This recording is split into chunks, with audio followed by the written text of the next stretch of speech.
प्रधानमंत्री जी का। महर्षि वाल्मीकि के कर्मभूमि, माता सीता के शरण भूमि और लवकुश के ई भूमि पर हम सबके प्रणाम करतानी। राज्यपाल श्री राजेंद्र अर्लेकर जी, मंत्रिमंडल में मेरे सहयोगी नित्यानंद राय जी, उप मुख्यमंत्री विजय कुमार सिन्हा जी, सम्राट चौधरी जी, राज्य सरकार में मंत्री वरिष्ठ नेता विजय कुमार चौधरी जी, संतोष कुमार सुमन जी, सांसद संजय जायसवाल जी, राधा मोहन जी, सुनील कुमार जी, रमा देवी जी, सतीश चंद्र दुबे जी, अन्य सभी वरिष्ठ महानुभाव और बिहार के मेरे प्यारे भाइयों और बहनों, ये वो भूमि है जिसने भारत की आजादी की लड़ाई में नए प्राण फूंके, नई चेतना का संचार किया। इसी धरती ने मोहनदास जी को महात्मा गांधी बना दिया। विकसित बिहार से विकसित भारत, इस संकल्प लेने के लिए बेतिया से बेहतर, चंपारण से बेहतर और कोई स्थान हो सकता है क्या बोला? और आज यहां इतनी बड़ी संख्या में आप सभी, हम एनडीए के सभी साथियों को आशीर्वाद देने के लिए आए। आज बिहार के अलग अलग विधानसभा क्षेत्रों, लोकसभा क्षेत्रों से भी हजारों लोग विकसित भारत संकल्प इस कार्यक्रम में अपने अपने स्थान पर जुड़े हैं। मैं बिहार के सभी लोगों का अभिनंदन करता हूं। मैं आप सबसे क्षमा भी मांगता हूं क्योंकि मुझे आने में जरा ज्यादा विलंब हो गया। मैं बंगाल में था और इन दिनों बंगाल का उत्साह भी कुछ और ही है। वहां 12 किलोमीटर का रोड शो था, तो बड़ी मुश्किल से मैं समय कम करने की कोशिश तो कर रहा था, लेकिन इसके कारण लेट पहुंचा। आपको जो कठिनाई हुई, इसके लिए मैं आप सबकी क्षमा मांगता हूं। साथियों, बिहार वो धरती है जिसने सदियों तक देश का नेतृत्व किया है। बिहार वो धरती है जिसने एक से बढ़कर एक प्रतिभावान व्यक्तित्व मां भारती को दिए हैं। और ये सच्चाई है, जब जब बिहार समृद्ध रहा है, तब भारत समृद्ध रहा है। इसलिए विकसित भारत के लिए बिहार का विकसित होना उतना ही जरूरी है। मुझे खुशी है कि बिहार में विकास का डबल इंजन लगने के बाद विकसित बिहार से जुड़े कार्यों में और तेजी आ गई है। आज भी करीब 13,000 करोड़ रुपए की योजनाओं का उपहार बिहार को मिला है। इसमें rail, road, ethanol plant, city gas supply, LPG gas, ऐसी अनेक अहम परियोजनाएं शामिल है। विकसित बिहार के लिए हम यही तेजी पकड़नी है इसी तेजी को बनाए रखना है। आप सभी को इन परियोजनाओं के लिए बहुत बहुत बधाई। साथियों, आजादी के बाद के दशकों में बिहार की एक बहुत बड़ी चुनौती रही है यहां से युवाओं का पलायन। जब बिहार में जंगल राज आया तो ये पलायन और ज्यादा बढ़ गया। जंगल राज लाने वाले लोगों ने सिर्फ और सिर्फ अपने परिवार की चिंता की, बिहार के लाखों बच्चों का भविष्य दांव पर लगा दिया। बिहार के मेरे नौजवान साथी दूसरे राज्यों के दूसरे शहरों में रोजी रोटी के लिए जाते रहे और यहां एक ही परिवार फलता फूलता रहा। किस तरह एक एक नौकरी के बदले जमीनों पर कब्जा किया गया। क्या कोई भी व्यक्ति सामान्य मानवी को इस प्रकार से लूटने वालों को माफ कर सकता है क्या? माफ कर सकता है क्या? क्या ऐसे लोगों को माफ कर सकते हैं क्या? बिहार में जंगल राज लाने वाला परिवार बिहार के युवाओं का सबसे बड़ा गुनहगार है। जंगल राज के जिम्मेदार परिवार ने बिहार के लाखों नौजवानों से उनका भाग्य छीन लिया। ये एनडीए सरकार है जो इस जंगल राज से बिहार को बचाकर इतना आगे लाई है।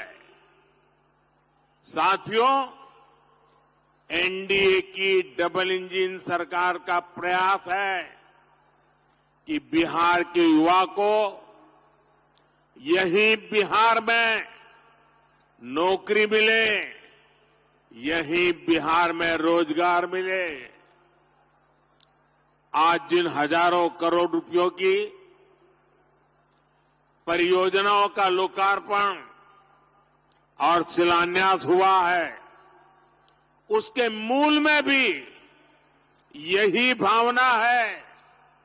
आखिर इन परियोजनाओं के सबसे बड़े लाभार्थी कौन है? इसका सबसे अधिक लाभ उन नौजवानों को होगा जो अभी रोजगार करना चाहते हैं, जो स्कूल कॉलेज में पढ़ रहे हैं। आज गंगा जी पर 6 लेन के 6 लेन के केबल आधारित ब्रिज का शिलान्यास हुआ है। बिहार में 22,000 करोड़ रुपए से 1 दर्जन से अधिक पुल पर काम चल रहा है, जिनमें से 5 पुल तो गंगा जी पर बन रहे हैं। ये पुल, ये चौड़े रास्ते ही वही तो विकास का मार्ग बनाते हैं, उद्योगों को लाते हैं। ये जो बिजली से चलने वाली ट्रेनें चल रही है, वंदे भारत जैसी आधुनिक ट्रेनें चलने लगी है, ये गति किसके लिए है? ये उन नौजवानों के लिए है जिनके माता पिता ने ऐसी सुविधाओं के सपने देखे थे। ये जो इंफ्रास्ट्रक्चर बन रहा है, ये रोजगार का बहुत बड़ा माध्यम होता है। इसमें मजदूर हो, ड्राइवर हो, सर्विसेज से जुड़े लोग हो, इंजीनियर हो, ऐसे अनेक क्षेत्रों के रोजगार इससे पैदा होते हैं, यानी को बल मिलने वाला है। साथियों, ये जितनी भी नई ट्रेनें चल रही हैं, पटरियां बिछ रही हैं, ये सब कुछ आज भारत में ही बन रहा है, मेड इन इंडिया है, यानी इसमें भी भारत के ही लोगों को रोजगार मिल रहा है। बिहार में भी रेल इंजन बनाने वाली आधुनिक फैक्ट्रियां एनडीए सरकार ने बनाई है। आज पूरी दुनिया में डिजिटल इंडिया की बहुत बड़ी चर्चा है। और मैं आपको एक बात और बोलूं, आज कई विकसित देशों में भी ऐसी डिजिटल व्यवस्था नहीं है जो बेतिया में, चंपारण में उपलब्ध है। विदेशी नेता जब मुझसे मिलते हैं तो पूछते हैं कि मोदी जी, आपने ये सब इतनी जल्दी कैसे किया?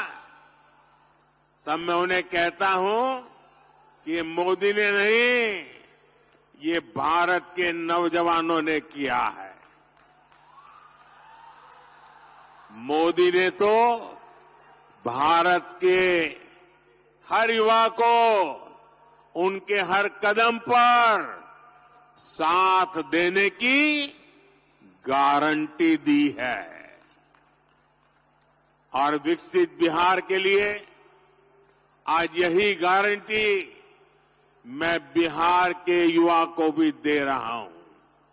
और रउआ जानते बानी, मोदी के गारंटी मने गारंटी पूरा होके के गारंटी। साथियों, एक तरफ नया भारत बन रहा है, वहीं दूसरी तरफ आरजेडी, कांग्रेस और इनका इंडी गठबंधन अभी भी 20वीं सदी की दुनिया में जी रहा है। एनडीए की सरकार कह रही है कि हम हर घर को सूर्य घर बनाना चाहते हैं। हम चाहते हैं कि हर घर की छत पर सोलर प्लांट हो, उससे वो घर भी कमाएं और उसे बिजली भी मुफ्त मिले। लेकिन इंडी गठबंधन अभी भी लालटेन की लौ के ही भरोसे जी रही है। जब तक बिहार में लालटेन का राज रहा, तब तक सिर्फ एक ही परिवार की गरीबी मिटी, एक ही परिवार समृद्ध हुआ। साथियों, आज जब मोदी ये सच्चाई बताता है तो ये मोदी को गाली देते हैं। भ्रष्टाचारियों से भरे इंडी गठबंधन का सबसे बड़ा मुद्दा है मोदी का परिवार नहीं है। ये लोग कहते हैं कि इंडी गठबंधन के परिवारवादी नेताओं को लूटने का लाइसेंस मिलना चाहिए।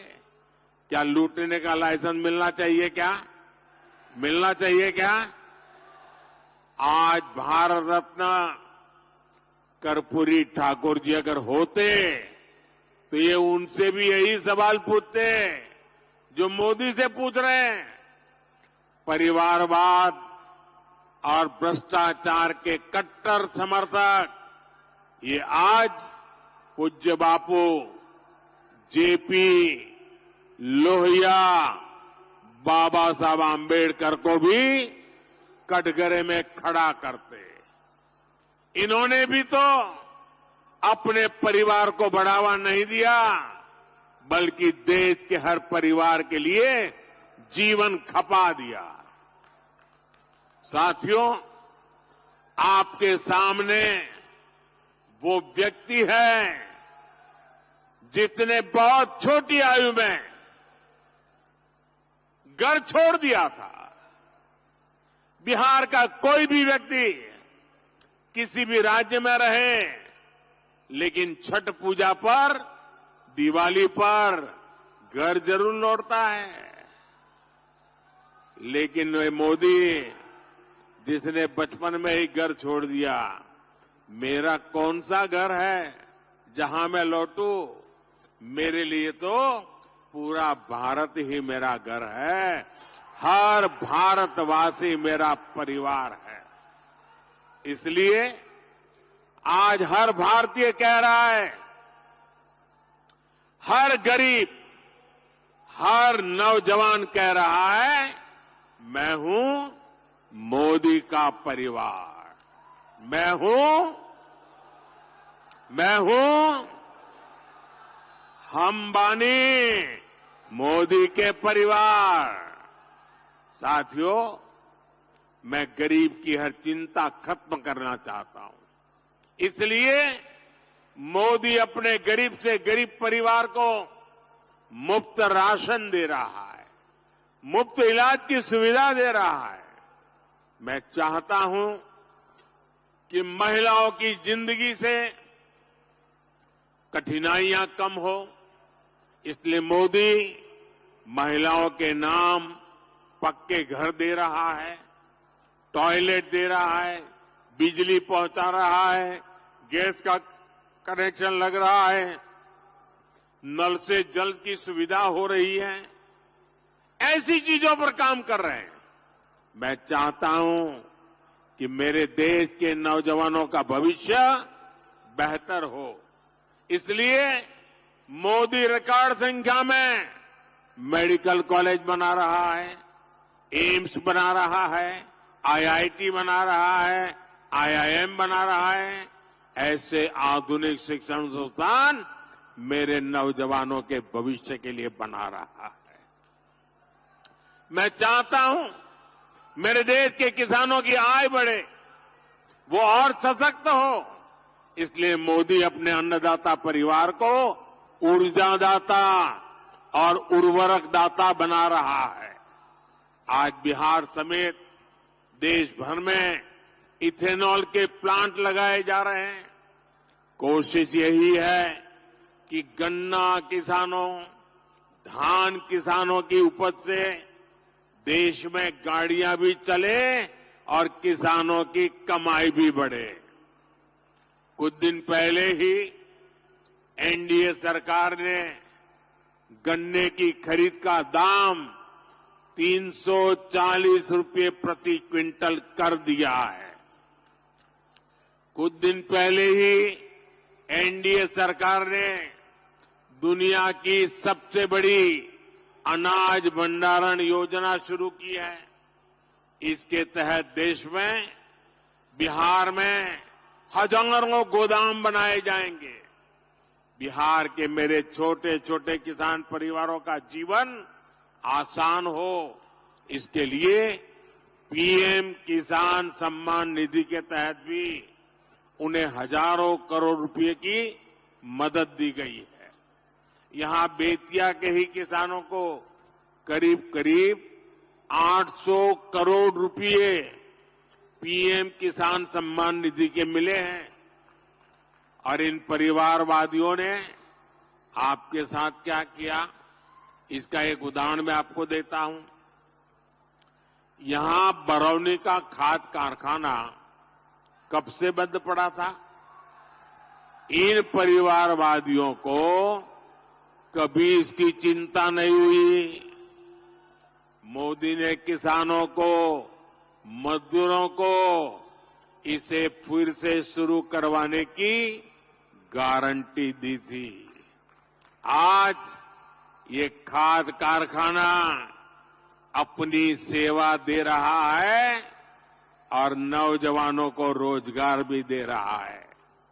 और इसीलिए ही लोग कहते हैं मोदी की गारंटी यानी गारंटी पूरा होने की गारंटी।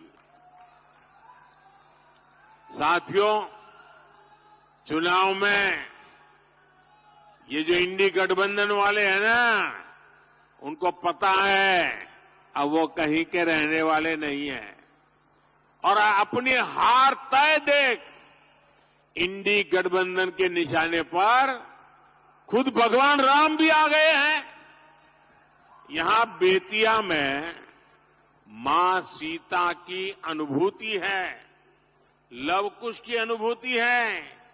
इंडी गठबंधन के लोग जिस तरह प्रभु श्री राम और राम मंदिर के विरुद्ध बातें बोल रहे हैं, ये पूरे बिहार के लोग देख रहे हैं और बिहार के लोग ये भी देख रहे हैं कि भगवान श्री राम का अपमान करने वालों का साथ कौन दे रहा है। यही परिवारवादी हैं जिन्होंने दशकों तक रामलला को टेंट में रखा। यही परिवारवादी है जिन्होंने राम मंदिर न बने इसके लिए जी तोड़ कोशिश की। आज भारत अपनी विरासत, अपनी संस्कृति का सम्मान कर रहा है, तो इन लोगों को इसकी भी परेशानी हो रही है। साथियों, ये क्षेत्र प्रकृति प्रेमी थारू जनजाति का क्षेत्र है। थारू समाज में प्रकृति के साथ प्रगति की जो जीवन शैली हम देखते हैं, वो हम सबके लिए सबक है। आज अगर भारत प्रकृति की रक्षा करते हुए विकास कर रहा है, तो इसके पीछे थारू जैसी जनजाति की भी प्रेरणा है।